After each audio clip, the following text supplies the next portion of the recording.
Sinué, el trepanador.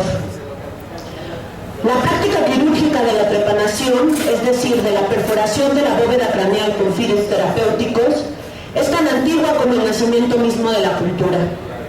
Entre las culturas ancestrales y aún a principios de la mal llamada época contemporánea, esta intervención rebasaba el carácter meramente terapéutico, pues el acto de perforar el cráneo tuvo también propósitos rituales y mágicos. El instrumento utilizado para retirar las secciones de hueso craneal, bautizado por los griegos con la voz trípanon, que significa taladro o perforador, sirvió para el tratamiento médico de trastornos mentales, epilepsias, hematomas, migrañas y fracturas craneales, así como para la expulsión de humores y espíritus malignos producidos mediante maleficios, encantaciones y posesiones demoníacas. El trepanador era el médico encargado de tan laboriosa tarea. En el imaginario colectivo occidental, uno de los médicos trepanadores más famosos es el protagonista de la novela de Mikael Bartari, Sinué, el egipcio, publicada en finlandés en 1945. Inspirado en diferentes relatos histórico-legendarios, entre los que destaca la leyenda de Moisés bíblico y la historia de Sinué, en la que se cuenta la vida de un funcionario real llamado Sinué, durante la crisis política que sucedió a la muerte del faraón Amenemhat I, esto sucedió cerca de 1980 a.C., Bartari ubicó a su protagonista en el Egipto faraónico e hizo de él un trepanador real. Trépano, cuchillo de sílex, sierra, pinzas y martillo fueron las herramientas con las que Sinué seccionaba los cráneos de los pacientes, quienes, previa a la intervención, eran obligados a ingerir un estupefaciente mezclado con vino. Para adormecerlos y mitigar el dolor que supone cortar el cuero cabelludo, separarlo de la cabeza, perforar el cráneo, retirar un trozo de hueso craneal y fijar nuevamente el cuero cabelludo con una especie de garfios. El dolor físico que el médico egipcio Sinué producía a sus pacientes resulta, sin embargo, incomparable con el dolor del alma infligido por el gobierno mexicano y las autoridades de la Universidad Nacional Autónoma de México en el corazón de Lourdes Mejía, madre del tesista de la Facultad de Filosofía y Letras de la UNAM, Carlos Sinué Cuevas Mejías, cobardemente asesinado la noche del 26 de octubre del 2011. ¿Quién o quiénes asesinaron a este Sinué, provocando un dolor infinito e inconmensurable que nada puede compararse con el ocasionado por el Sinué de Bartari? Gracias al contubernio mafioso y criminal entre el gobierno mexicano y la rectoría universitaria, después de 4 años no hay un solo nombre, no hay un detenido, no hay siquiera un proceso jurídico y judicial que se precie de merecer dicha categoría. El Estado mexicano es un Estado criminal, porque funciona perfectamente para encubrir asesinos y cuenta, además, con un envidiable sistema de premios, palancas y regalías con las que incentiva la producción del abominable gremio de los asesinos. La liberalidad con la que el Estado premia a los asesinos no es igual para todos los del gremio. Entre el matón a sueldo del barrio y el genocida presidencial existe un amplísimo abanico de sicarios, de incentivos y de cargos públicos. La histórica esplendidez del Estado mexicano con los criminales no ha hecho más que institucionalizar al asesino, disfrazándolo de procurador, gobernador, presidente, regente de una cátedra académica o rector universitario. Y es que, en todos los niveles, el mal llamado sistema educativo mexicano no es más que una empresa política fundamentada en la instrucción, en la ciega obediencia y en la prostitución. Generalmente, las rectorías universitarias funcionan como trampolín para alcanzar gubernaturas, secretarías, embajadas o la dirección de una institución menos noble pero más rentable. Sirva de ejemplo el ascenso de Rogelio Ortega Martínez a la gubernatura de Guerrero el 26 de octubre de 2014, justamente, estamos cumpliendo un año, luego de haber ocupado la Secretaría General de la Universidad Autónoma de Guerrero, donde además ostentaba el cargo de profesor investigador del Centro Interuniversitario para la Integración Americana y fungía como coordinador del Cuerpo Académico en Consolidación, Instituciones, Democracia y Cambio Político. Con seguridad han sido los méritos académicos del señor Ortega los baluartes de su carrera dentro y fuera de la universidad, aunque no podemos desdeñar cuestionar las informaciones periodísticas en las que se le vincula con el ejército revolucionario del pueblo insurgente y con las Fuerzas Armadas Revolucionarias de Colombia. Tampoco podemos cancelar la posibilidad de que tal ascenso político se debió a que la Universidad Autónoma de Guerrero es en realidad una sucursal de la institucionalizada mafia académica mexicana. Los registros más antiguos que se conocen de la voz italiana mafia datan del siglo XIII, época en la que el término fue utilizado para referir a la naciente sociedad criminal surgida en Sicilia, que con una estructura jerárquica bien definida logró imponer el dominio del terror a sus enemigos y una justicia elemental a sus amigos. ¡Qué bárbaros, eh! Esta mafia siciliana operaba mediante el Código de Silencio, mejor conocido como omertà. El juramento de omertà obligaba a los miembros de la mafia al silencio sobre los delitos cometidos, lo que garantizaba el estado de impunidad necesario para el funcionamiento de tal asociación. En el siglo XX mexicano, este mismo Código de Silencio se encuentra en las bases fundacionales y operativas de la Congregación Religiosa y Criminal de los Legionarios de Cristo, fundada por el pederasta mexicano Maciel Maciel, pero también, aunque de manera no explícita, en las instituciones universitarias de nuestro país. A Carlos Sinué lo asesinó la mafia académica que opera de manera jerárquica dentro de la Universidad Nacional Autónoma de México y que sobrevive y se reproduce mediante el juramento de omertà. Porque si bien es cierto que Carlos recibió casi una veintena de balazos aquel 26 de octubre de 2011, también es verdad que el crimen se gestó dentro de la Facultad de Filosofía y Letras, dirigida entonces y ahora por Gloria Villegas Moreno, quien, dicho sea de paso, hoy es candidata a la rectoría de la UNAM. Para bosquejar la forma en que el Código de Silencio funciona dentro de las universidades y centros de investigación nacionales, me detendré en los usos y abusos de la académica Villegas Moreno. Esta mujer que ostenta, para vergüenza del gremio de los historiadores, yo soy historiadora, los títulos de licenciada, maestra y doctora en historia otorgados por la misma institución que preside, ha ocupado otros puestos académicos administrativos nada despreciables dentro y fuera de la UNAM. Villegas ha sido directora del Archivo Histórico Central del Archivo General de la Nación, coordinadora del área de Historia del Colegio de Ciencias y Humanidades, secretaria de Profesorado, secretaria académica y secretaria general de la Facultad de Filosofía y Letras, coordinadora del Archivo Histórico de la UNAM y directora de la Facultad de Filosofía y Letras en 2 periodos. Este prodigio del estudio de la historia ha publicado más de una veintena de libros y más de media centena de artículos de investigación en revistas especializadas, según se lee en su currículum vitae público. Además, de acuerdo con el mismo documento, ha coordinado los proyectos de investigación, historia y política bajo la perspectiva de los intelectuales y la historia nacional en el discurso político, y ha recibido sendos premios como incentivo a su producción y trayectoria académica. Quizá por modestia, en su hoja de vida publicada en el sitio oficial de la Facultad de Filosofía y Letras, la doctora Gloria Villegas Moreno ha suprimido 3 de sus logros más aventajados como historiadora profesional, como profesora investigadora de la máxima casa de estudios y como directora de la Facultad de Filosofía y Letras de la UNAM. Haciendo honor a quien honor merece, quisiera rescatar aquí el valioso papel que Villegas ha jugado en la legitimación de la cultura del plagio, hoy bautizada por algunos académicos disidentes como la plagística contemporánea mexicana, cuyas filas aumentan diariamente con un éxito que estremece las entrañas. La insuperable historiadora tuvo a su cargo la asesoría de las investigaciones de maestría y doctorado defendidas en la Facultad de Filosofía y Letras por el no menos insuperable historiador Boris Berenson.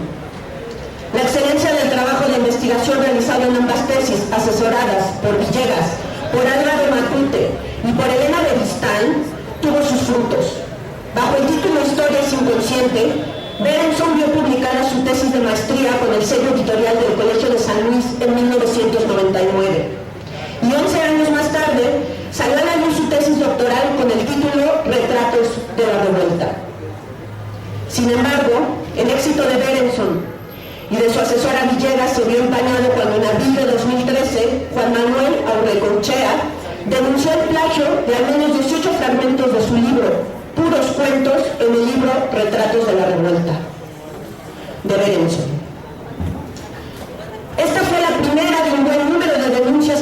plagio que ha recibido el investigador nacional nivel 3 del Consejo Nacional de Ciencia y Tecnología, Boris Berenson. Gloria Villegas Moreno, junto con el resto de asesores, encubrieron este y otros robos, porque plagiar es robar, erigiéndose como los fundadores de la plagística contemporánea mexicana. Mención aparte merece la solidaridad y el apoyo que la doctora Villegas ha otorgado a los grupos de choque, a los espías estudiantiles y a los militares infiltrados dentro de la Facultad de Filosofía y Letra durante su larga gestión como directora.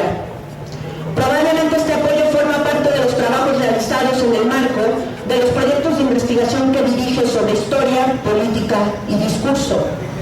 Porque resulta inverosímil que Gloria Villegas, siendo la directora de la Facultad de Filosofía y Letras de la UNAM, no haya tenido noticia de que mediante volantes, correos electrónicos y carteles firmados por el colectivo revolucionario Emiliano Zapata,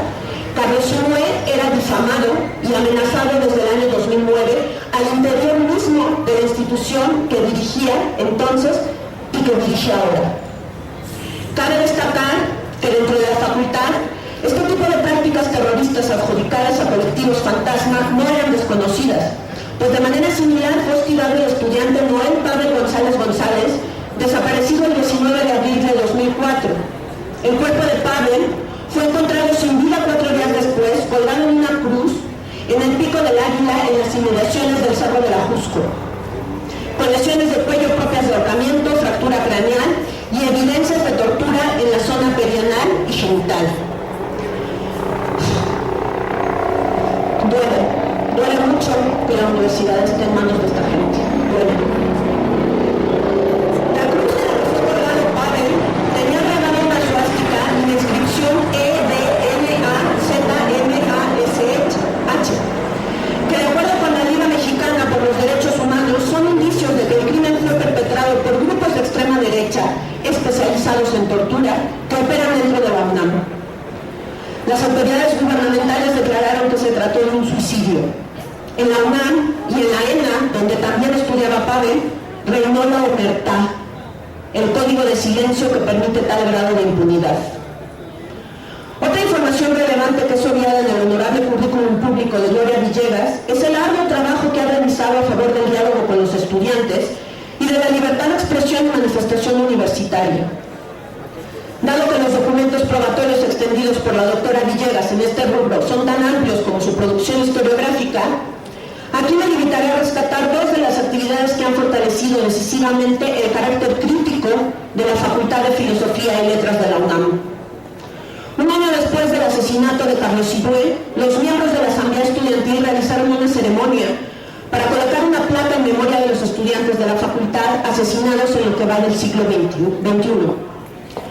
En dicha placa se leían los nombres de Pavel González y de Carlos Sinué Cuevas, así como los de Soren Ulises Avilés Ángeles, Verónica Natalia Velázquez Ramírez, Juan González del Castillo y Fernando Franco Delgado, quienes fueron asesinados en Sucumbíos, Ecuador, durante el bombardeo de marzo de 2008. Sin embargo, meses más tarde, la placa fue retirada y robada. Hasta el momento nadie ha dado razón de este plagio y nadie ha tenido la intención de investigar sobre el asunto. Se impuso nuevamente el código de silencio y solo después de las exigencias de la Asamblea, la Facultad de Filosofía y Letras colocó una réplica de la placa original. Si para la directora de la Facultad de Filosofía y Letras resulta lícito y aún deseable que los amigos de lo ajeno robasen esta placa conmemorativa con toda impunidad, es comprensible la complacencia que José Ramón Narro Robles, el mafiosísimo rector que ahora prepara su despedida de tan honorable cargo, ha manifestado al permitir que elementos policíacos uniformados o no ingresen en los planteles, destruyan, amedrenten, golpeen e incluso utilicen armas. Con la anuencia del flamante rector, la violación de la autonomía universitaria puede justificarse con declaraciones tan estúpidas como que el policía vestido de civil que tiró balazos en las inmediaciones de la Facultad de Filosofía y Letras, hiriendo a un estudiante y a una perrita en noviembre pasado, lo hizo porque fue agredido verbalmente cuando investigaba en Ciudad Universitaria el robo de un celular. Así, los 3 logros trascendentales que modestamente la doctora Villegas ha querido obviar en su currículum vitae pueden resumirse en una sola palabra: robo. Porque con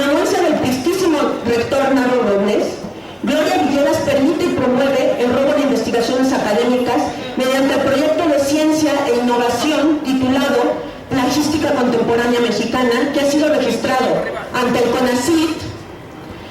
gracias al trabajo de quienes participan en este, siendo miembros del Sistema Nacional de Investigadores. Porque con anuencia del prestígimo rector Narro Robles, la omisión de Gloria Villegas le ha robado un hijo a Lourdes Mejía y un compañero de clases y de lucha a la comunidad universitaria que se mantiene en resistencia desde la huelga de 1999-2000. Porque con anuencia del prestígimo rector Narro Robles, la doctora en Historia Gloria Villegas, coordinadora de los proyectos de investigación Historia y Política bajo la perspectiva de los intelectuales y la Historia Nacional en el discurso político, pretendió, sin éxito, robar la memoria histórica de los estudiantes asesinados al permitir que la placa conmemorativa dispuesta por la Asamblea desapareciera del mismo modo que en este miserable país desaparece gente. Gloria Villegas Moreno es una ladrona y para desgracia nuestra no es la única. ¿Quién asesinó a Carlos? Claramente, a Carlos Simón Cuevas Mejías lo asesinó la mafia académica mexicana, a sabiendas de que con el juramento de Omertá está garantizado el contubernio de esta mafia con otra no muy diferente, la mafia del sistema judicial mexicano. ¿Pero por qué asesinar a Carlos siendo este un activista universitario de poca ralea? Porque como el Sinué de Maltari, Carlos Sinué Cuevas Mejía fue un médico trepanador real. Inhibido y silencioso, Carlos Sinué realizaba delicadas intervenciones quirúrgicas a nivel de cráneo. A pesar de la dureza del hueso que cubre la absurda y cómoda mentalidad de que nada cambia, de que nada puede ser de otra manera, nuestro Sinué fue capaz de perforar las ideas fijas arraigadas en el gen priista del mexicano y retirarlas para construir otros mundos posibles. En el lugar que antes ocupaban los segmentos de cráneo extirpados, nuestro Sinué colocó semillas. Muchas semillas que hoy ya están dando sus retoños. Aunque con un valor indecible, con su muerte, Carlos Sinué trepanó la bóveda craneal de su madre para sembrar semillas de empatía, de indignación, de subversión, de disidencia, de verdad y de justicia. Enraizadas en el corazón de la señora Lourdes Mejía, en ese corazón que se duele, en ese corazón rabioso, en ese corazón incansable, las semillas se han convertido en flores. Y nosotros, los que estamos aquí exigiendo verdad, justicia y castigo para los responsables materiales e intelectuales del asesinato de nuestro compañero Sinué, somos los retoños, los vástagos, los brotes de las semillas que atesora Lourdes Mejía en su corazón y en su cabeza. No perdonamos, no olvidamos, no nos cansamos, no nos rendimos, no nos vendemos, y que esto lo escucha muy bien la Procuraduría, no